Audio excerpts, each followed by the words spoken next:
बहुत साल पहले एक छोटे से गांव के पास घना जंगल था। लोग कहते थे कि उस जंगल में उल्टे पांव वाली चुड़ैल भटकती है।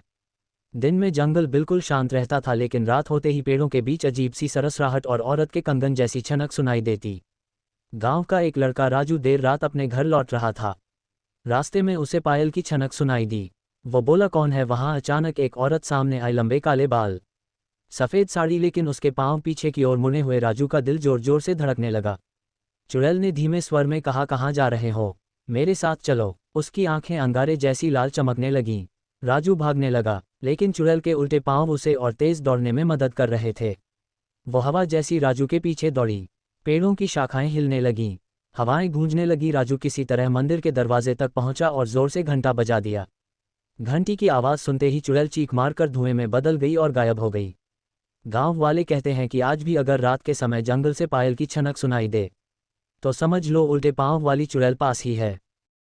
राजू तो बच गया था, लेकिन चुड़ैल का श्राप खत्म नहीं हुआ। गांव के लोग सोचते थे सब ठीक है, पर असली डर तो अब शुरू होना था।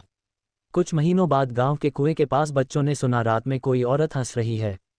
जब सब देखने गए तो कुएं का पानी खुद ब खुद लहराने लगा। उसके बीचों बीच चुड़ैल की परछाई नजर आई, पांव उल्टे और बाल पानी में डूबे हुए। गांव के पंडित ने कहा, ये चुड़ैल मंदिर की घंटी से डर गई थी, लेकिन अब और ताकतवर होकर लौटी है। लोगों ने रात में जंगल से आती पायल की आवाज़ दोबारा सुननी शुरू कर दी। कभी छत पर, कभी आंगन में, कभी दरवाजे के बाहर। एक रात राजू का दोस्त मोहन देर से घर लौटा।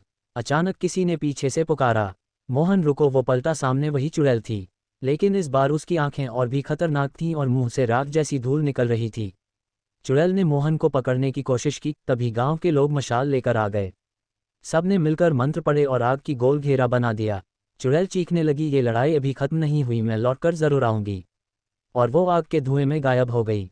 गांव के लोग राहत की सांस तो ले पाए, लेकिन सब जानते थे चुड़ैल हार मानने वाली नहीं है, लौटकर जरूर आएगी। 3 महीने बीते और फिर एक अमावस्या की रात पूरा गांव काले धुएं से भर गया। लोगों ने देखा, पीपल के पेड़ के नीचे भयानक आग जल रही है। उस आग से चुड़ैल निकली। अब उसके पांव और भी लंबे और उल्टे थे, आंखें खून जैसी लाल, और उसके चारों ओर भूत प्रेत घूम रहे थे। उसने गूंजती आवाज में कहा, अब मैं सिर्फ एक आत्मा नहीं बल्कि इस गांव की मालकिन हूं। राजू और मोहन डरकर मंदिर भागे, लेकिन इस बार चुड़ैल मंदिर के दरवाजे पर भी पहुंच गई। उसने दरवाजे पर हाथ मारा तो घंटियां अपने आप टूटकर गिर पड़ीं। गांव के लोग घबरा गए, अब तो कोई बचाव नहीं था।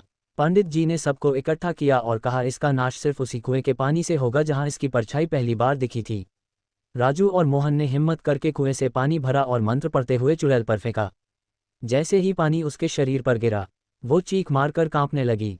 चुड़ैल ने अपने लंबे बाल फैलाए और राजू को खींचने लगी।